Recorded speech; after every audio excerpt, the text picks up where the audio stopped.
Welcome back सार्थक study centre the change of learning में आप सभी का स्वागत है। आज हम बात करेंगे गाउस नियम के अनुप्रयोग में आवेशित परत के कारण वैद्युत क्षेत्र। तो आवेशित परत जो है एक चालक परत है, एक आवेशित चादर होता है। तो इसको हम पहले बनाएंगे। ये क्या है? एक आवेशित चादर है। ये जो आवेशित चादर है इस पर कौन सा चार्ज है? धन आवेश की है। एक समान आवेशित चादर है। कैसी चादर है ये? एक समान आवेशित चादर है या एक समान आवेशित सतह है, परत है, कुछ भी हम कह सकते हैं इसको।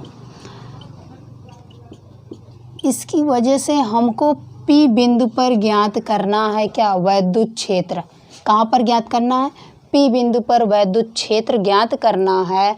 तो यहाँ से देखते हैं, ये है P बिंदु पर वैद्युत क्षेत्र ज्ञात करना है। तो ऐसे पूरे आवेशित चादर के कारण हम P बिंदु पर वैद्युत क्षेत्र तो ज्ञात नहीं कर सकते हैं। इसके लिए हम क्या मान लेते हैं? ऊपर और नीचे अल्पांश मान लेते हैं, इसका एक थोड़ा सा भाग मान लेते हैं। फिर उसका हम क्या कर देंगे? समाकलन कर देते हैं, तो संपूर्ण का वैद्युत क्षेत्र निकल के आ जाता है। तो इसका हम अल्पांश मानेंगे, ऊपर मानते हैं और नीचे भी समान दूरी पर मानते हैं, उतने ही दूरी पर। ये अनंत लंबाई का है, इसकी लंबाई जो है अनंत है इस चादर की। इसका अल्पांश मान लिए हैं, इस पर हम निकाल देंगे, फिर संपूर्ण का समाकलन कर देंगे, जिससे हमको पूरे का वैद्युत क्षेत्र निकल के मिलेगा। अब यहाँ पर देखेंगे ये कैसा आवेश है? धन आवेश है। धन आवेश के कारण क्या होता है? वैद्युत क्षेत्र इससे दूर होता है। क्या होता है? धन आवेश के कारण वैद्युत क्षेत्र इससे दूर होता है। तो ये अल्पांश से जाएगा वैद्युत क्षेत्र इससे दूर। फिर समान दूरी पर ये भी है। जितनी दूरी पर ऊपर अल्पांश माने हैं, उतनी ही दूरी पर नीचे भी अल्पांश मानेंगे। तो अब देखते हैं, प्लस आवेश के कारण, धन आवेश के कारण वैद्युत क्षेत्र इससे दूर जाता है। ये है वैद्युत क्षेत्र इससे दूर जाता है। ये है P बिंदु। अब ये क्या है? DE है। क्या है ये? वेक्टर DE है। अब ये एंगल थीटा है, इस पर एक लंब हम डाल देते हैं, तो ये दोनों क्या होंगे? थीटा होंगे। तो दोनों थीटा थीटा होंगे। इसके फिर घटक टूटेंगे। इसकी दिशा के अकॉर्डिंग हम क्या यहाँ ज्ञात कर रहे हैं? इसकी दिशा निकालना है। क्या निकाल रहे हैं? दिशा। तो अब यहाँ पर देखेंगे, इसका घटक जो टूटेगा DE का, तो जो थीटा की तरफ घटक होता है, जो थीटा की तरफ घटक होता है, ये मान लीजिए थीटा है, तो ये थीटा की तरफ है और ये थीटा की तरफ है। तो ये जो होता है कॉस थीटा होता है, और थीटा के विपरीत जो घटक टूटता है वो साइन थीटा में टूटता है। तो यहाँ पर देखेंगे DE के जो घटक टूटेंगे वह किस में टूटेंगे? DE cos theta. ये है थीटा की तरफ है। अब यहाँ पर देखेंगे, ये भी क्या है? थीटा की तरफ है, तो ये भी क्या टूटेगा? DE cos theta. अब थीटा के विपरीत यहाँ पर एक लंब डाल देते हैं, ये भी एंगल बना है थीटा थीटा। अब ये थीटा था, DE का घटक तोड़े, DE cos theta, DE cos theta. अब ये क्या है? थीटा के विपरीत है। क्या है? थीटा के विपरीत है, तो ये क्या हो जाएगा? DE sine theta. क्या होगा? DE sine theta. ये भी एंगल क्या आएगा? DE sine theta, DE sine theta.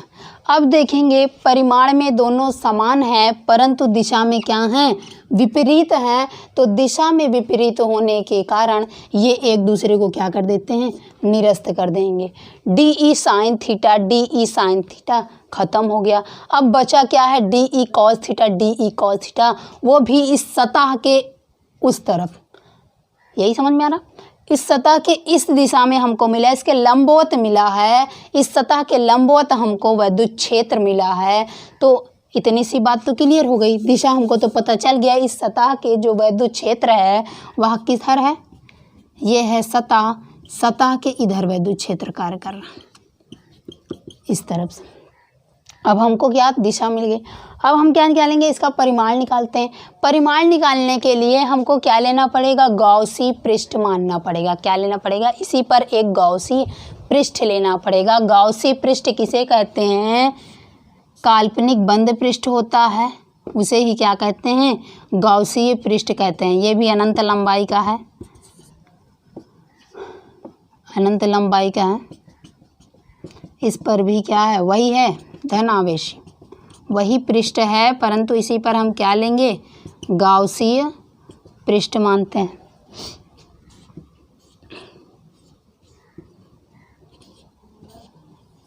इसी बिंदु पर P बिंदु पर हमको वैद्युत क्षेत्र ज्ञात करना है।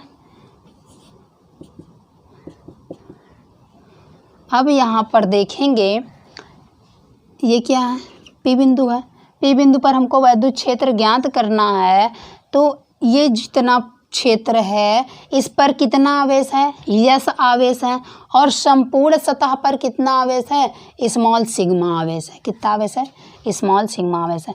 अब यहाँ पर देखेंगे कितनी सतह बनी है, गॉसीय पृष्ठ पर कितनी सतह है। एक तो ये सतह हो गई समतल सतह, दूसरी पीछे देखेंगे इसके पीछे भी एक समतल सतह है, और आगे की तरफ देखते हैं एक वक्रीय सतह है। पीछे की तरफ देखेंगे, पीछे की तरफ भी एक क्या है, वक्रीय सतह है। ये है वक्रीय, ये है समतल, और ये क्या है, समतल, और ये क्या है, वक्रीय। तो समतल एक मान लेंगे, वक्रीय एक, समतल 2 है, वक्रीय 2 है। इतना तो पता चल गया। अब हमको परिमाण ज्ञात करने के लिए सबसे पहले हम किससे निकालेंगे, सबसे पहले परिभाषा से निकालते हैं फाई का मान, फिर उसके बाद गॉसी प्रमेय से निकालते हैं। दोनों को निकालने के बाद फाई के मान का कंपैरिजन करा देंगे, ई का मान वैद्युत क्षेत्र का मान निकल के आ जाता है। पहले हम निकालेंगे परिभाषा से, किससे, परिभाषा से। परिभाषा से निकालेंगे तो कितनी सतह इसमें बन रही है, फाई 1, फाई 2, फाई 3, फाई 4, 4 सतह बन रही है। तो फाई इक्वल टू हो जाएगा phi 1 plus phi 2 plus phi 3 plus phi 4। अब यहाँ पर हम देखेंगे फाई जो है, फाई 1 क्या है, समतल सतह, इसको मान लेंगे। फिर फाई 2 को वक्रीय सतह, एक वक्रीय भाग 1 मान लेते हैं। तो इसका जो मान है वो क्या है, DE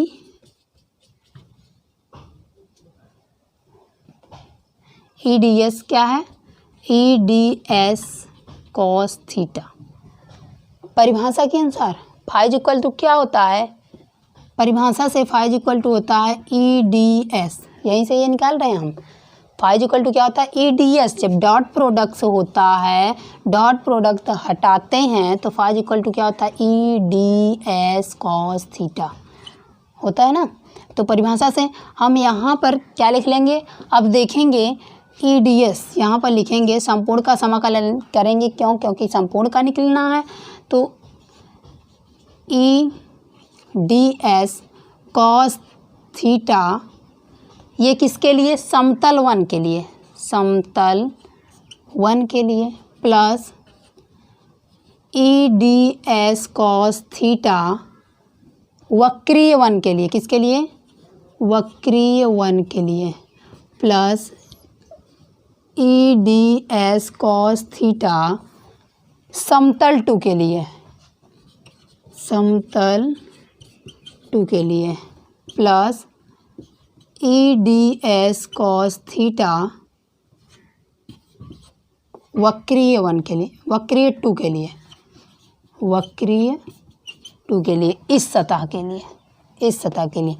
अब यहाँ पर देखेंगे फाई इक्वल टू क्या होगा, EDS, DS क्या है, क्षेत्रफल सदिश है, ई क्या है, वैद्युत क्षेत्र की तीव्रता है, ई क्या है, वैद्युत क्षेत्र या वैद्युत क्षेत्र की तीव्रता है, DS क्या है, क्षेत्रफल सदिश है। तो क्षेत्रफल सदिश हमेशा किसी भी सतह के लंबवत कार्य करता है। कैसे कार्य करता है, ये एक सतह है, इस पर जो क्षेत्रफल सदिश है DS, वह कैसे कार्य करेगा, इस सतह पर इस तरह से कार्य करेगा, परंतु वक्रीय सतह पर लंबवत कार्य करेगा तो ऐसे कार्य करेगा। तो वक्रीय सतह पर लंबवत कार्य करेगा, ऐसे कार्य करेगा, इस सतह पर कार्य करता है तो ऐसे कार्य करता है। तो जब समतल 1 के लिए लिखेंगे तो इधर ही वैद्युत क्षेत्र भी निकला है, उधर ही यहाँ से निकाले हैं क्षेत्र की दिशा, तो उधर ही है, तो इधर वैद्युत क्षेत्र की भी दिशा है। और जो DS क्षेत्रफल सदिश, ये क्या है, क्षेत्रफल सदिश, क्षेत्रफल सदिश, तो क्षेत्रफल सदिश की भी दिशा इसी तरफ लंबवत कार्य करेगी, ds भी उसी की दिशा में है। तो ये जो दोनों मिलेंगे तो क्या एंगल बनेगा, थीटा इज इक्वल टू 0 बनेगा ना। क्या बनेगा, theta is equal to 0 degree समतल वन के लिए। अब यहाँ फाई इज इक्वल टू समतल वन के लिए EDS कॉस थीटा का मान कितना है समतल वन के लिए 0 डिग्री, प्लस अब वक्रीय के लिए देखेंगे, वक्रीय वन के लिए EDS कॉस कितना डिग्री, वक्रीय वन के लिए ये इस तरह से है, ये इस तरह से है, तो E का मान जो है इधर है, DS इस तरह से कार्य कर रहा है। क्षेत्रफल सदिश दोनों के बीच एंगल कितना बन रहा है 90 डिग्री, कितना बन रहा है 90 डिग्री। तो यहाँ पर क्या हो जाएगा 90 डिग्री प्लस EDS, इसका वक्री वन के लिए 90 डिग्री।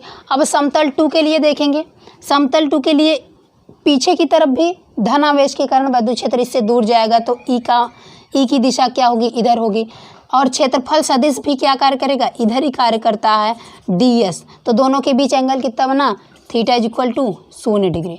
और एकदम वैसे इधर भी बनेगा कि ऊपर क्षेत्रफल वक्रीय के लिए क्षेत्रफल सदिश जो DS है ऊपर की तरफ कार्य करेगा, लेकिन विद्युत क्षेत्र की दिशा इधर होगी, तो इसके बीच वक्रीय 2 के बीच कितना बनेगा 90 डिग्री का कोण बनेगा।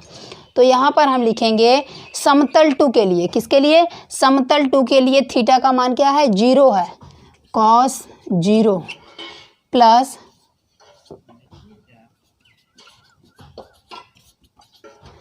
अब क्या है वक्रीय 2, वक्रीय 2 के लिए EDS कॉस कितना निकल के आया है 90 डिग्री, 90 डिग्री। अब यहाँ से वैल्यू हम निकालेंगे फाई इक्वल टू समतल 1 के लिए जो 0 का मान कितना होता है, कॉस 0 का मान 1 होता है, तो यहाँ कॉस 0 का मान 1 रखेंगे तो क्या बचेगा, सिर्फ EDS बचेगा। एकन्नम पूरा मल्टीप्लाई करेंगे, एकन्नम एक ही होता है, एकन्नम क्या हो जाएगा DS, एकन्नम DS ही होगा, तो EDS ही बचेगा। यहाँ पर इंटीग्रेशन EDS समतल 1 प्लस वक्रीय 1 के लिए 90 डिग्री का मान कितना होता है 0 होता है, तो ये पूरा हो गया 0, प्लस समतल 2 के लिए 0 डिग्री का मान 1 होता है, तो ये हो गया EDS 1, एकन्नम EDS ही।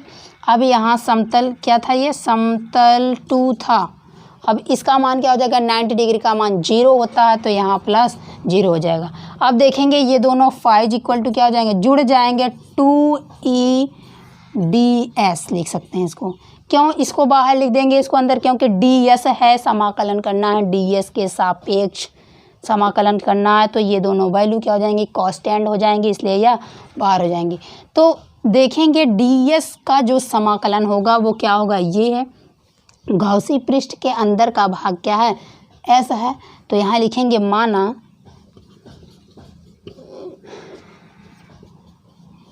गॉसी पृष्ठ का भाग S है, तो integration DS is equal to क्या मिल गया आएगा S अकेले आएगा, वैसे भी समाकलन करेंगे तो DS का क्या होगा, इसके सापेक्ष हो रहा है तो S ही आना है। फाइज इक्वल टू 2ES क्या हो जाएगा 2ES, इसको मान लेते हैं समीकरण 1। अब हम निकालेंगे, परिभाषा से निकल गया, अब निकालेंगे किससे, गॉस प्रमेय से। किससे, गॉस प्रमेय से। गॉस प्रमेय से निकालते हैं, तो गॉस प्रमेय क्या होता है, फाइज इक्वल टू होता है sigma Q upon epsilon not. क्या होता है, sigma Q upon epsilon naught. अब देखेंगे ये जो संपूर्ण पृष्ठ है इस पर पूरा कितना आवेश है, स्मॉल सिग्मा है, और इस गॉसी पृष्ठ के अंदर जितना ये भाग है उतना ही भाग ये भी है, तो इसके अंदर जो आवेश है ये कितना है, S आवेश है, तो संपूर्ण का जो सिग्मा S होगा कुल योग कितना होगा, स्मॉल सिग्मा इंटू S। तो यहाँ फाइज इक्वल टू हो जाएगा small sigma into S upon epsilon not. तो 2 इसको मान लेते हैं समीकरण 2। अब समीकरण 1 तथा 2 से दोनों समीकरण को क्या कर देते हैं, मिला देते हैं। यहाँ कर लेते हैं हम समीकरण 1 तथा 2 से दोनों समीकरण क्या करेंगे, मिला लेते हैं। तो ये जो है 2ES is equal to small sigma S upon epsilon not. S से एस क्या हो जाएगा, कैंसिल हो जाएगा। तो E इज इक्वल टू क्या मिलेगा, small sigma upon 2 epsilon not. ये वैल्यू मिल जाएगी हमको। यही क्या करना था, निकालना था। वैद्युत क्षेत्र कितना निकल के आया, small sigma upon 2 epsilon not. यानी कि इस दूरी से कोई भी संबंध नहीं है कि P बिंदु इस पृष्ठ से, इस धन आवेशित चालक सतह से कितना दूर है। दूरी से कोई भी मतलब नहीं है। कहीं भी बिंदु ये रहे P बिंदु, वैद्युत क्षेत्र जो निकल के आएगा वो हमेशा इज इक्वल टू क्या आएगा, small sigma upon 2 epsilon not ही निकल के आएगा। यानी कि यहाँ पर कहीं भी मानते हैं ये दूरी r है या x है, तो x वगैरह का कोई मतलब नहीं है। यहाँ पर इसकी चर्चा नहीं हो रही है, इसलिए दूरी से कोई भी मतलब नहीं है। कहीं भी किसी पॉइंट पर हमको वैद्युत क्षेत्र निकालना होगा, इस तरह की सतह होगी, तो वैद्युत क्षेत्र क्या मिलेगा, is equal to small sigma upon 2 epsilon not ही मिलेगा। देखिए इस तरह से केसेस मिल सकते हैं। इसमें पूछा जाता है कि इस प्लेट के कारण यहाँ कहीं बिंदु पर वैद्युत क्षेत्र की गणना कीजिए। यहाँ कहीं बिंदु पर पूछ सकता है, यहाँ कहीं भी बिंदु पर पूछ सकता है। वैद्युत क्षेत्र की दिशा बताइए। क्या पूछेगा, इस प्लेट, धन आवेशित प्लेट के कारण वैद्युत क्षेत्र की दिशा बताइए। तो हमने अभी निकाला E बराबर सिग्मा अपान 2 एप्सिलॉन नॉट। तो जो धन आवेश है, धन आवेश के कारण वैद्युत क्षेत्र क्या होता है, इससे दूर होता है। क्या होता है, इससे दूर होता है। तो इस दिशा में होगा सिग्मा अपान 2 एप्सिलॉन नॉट। अब इस पॉइंट पर कहेगा वैद्युत क्षेत्र की दिशा बताइए, तो ये भी क्या है, धन आवेश इधर भी होगा, इधर है, तो धन आवेश के कारण वैद्युत क्षेत्र क्या होगा, इससे दूर होगा। तो इस दिशा में क्या होगा, सिग्मा अपान 2 एप्सिलॉन नॉट होगा। अब देखेंगे इस केस में यहाँ कहीं पॉइंट पर पूछता है वैद्युत क्षेत्र की दिशा बताइए। तो ये दो प्लेटें यहाँ पर दोनों क्या है, धन आवेशित है। तो इसके कारण भी और इसके कारण भी दोनों की दिशा हमको निकालनी होगी। तो पहले इसका निकालते हैं, इसकी दिशा वैद्युत क्या होगा, धन आवेश के कारण इससे दूर होता है, तो दूर इस दिशा में होगा, ये डायरेक्शन बनेगा। तो सिग्मा अपान 2 एप्सिलॉन नॉट होगा किसके लिए, +1 के लिए। अब इसके लिए देखते हैं इसी पॉइंट पर, तो ये भी क्या करेगा, वैद्युत क्षेत्र से दूर होगा, इससे दूर होने के कारण ये क्या होगा, plus sigma 2 upon 2 epsilon not होगा इसी दिशा में। अब यहाँ कहीं पॉइंट पर दोनों के कारण पूछ रहा है वैद्युत क्षेत्र की दिशा, तो इस पर देखेंगे ये धन आवेशित है, धन आवेश के कारण वैद्युत क्षेत्र दूर होता है, तो ये है प्लस सिग्मा 1 अपान 2 एप्सिलॉन नॉट। अब यहाँ पर देखेंगे प्लस आवेश के कारण वैद्युत क्षेत्र से दूर होगा, तो इधर दिशा होगी, ये दिशा हो गई, तो ये क्या है, सिग्मा 2 अपान 2 एप्सिलॉन नॉट। अब यहाँ कहीं बिंदु पर किसी भी पॉइंट पर कहेगा वैद्युत क्षेत्र ज्ञात कीजिए, वैद्युत क्षेत्र की दिशा बताइए। तो यहाँ किसी बिंदु पर पहले किसके कारण निकालेंगे, इसके कारण देखते हैं। तो इसके कारण देखेंगे वैद्युत क्षेत्र इससे दूर, तो ये हो गई इसकी दिशा, प्लस सिग्मा 1 अपान 2 एप्सिलॉन नॉट। अब इसके कारण देखते हैं, तो इसके कारण भी वैद्युत क्षेत्र इससे दूर होता है, दूर होने के कारण भी क्या होगा, plus sigma 2 upon 2 epsilon not. कहीं भी किसी बिंदु पर दूरी से कोई मतलब नहीं है। अब यहाँ पर देखते हैं कि माइनस आवेश है इस सतह पर, तो माइनस आवेश के कारण वैद्युत क्षेत्र क्या होता है, इसी की तरफ होता है, इसकी ओर होता है, तो इधर होगा यहाँ कहीं पॉइंट पर। तो इसके लिए क्या होगा, सिग्मा अपान 2 एप्सिलॉन नॉट। अब यहाँ कहीं पॉइंट पर कहता है तो माइनस के कारण इसी की तरफ होगा, तो इस दिशा में होगा माइनस सिग्मा अपान 2 एप्सिलॉन नॉट। अब यहाँ पर देखते हैं, यहाँ कहीं पॉइंट पर कहता है तो इसके कारण यहाँ भी निकालेंगे, यहाँ भी निकालेंगे।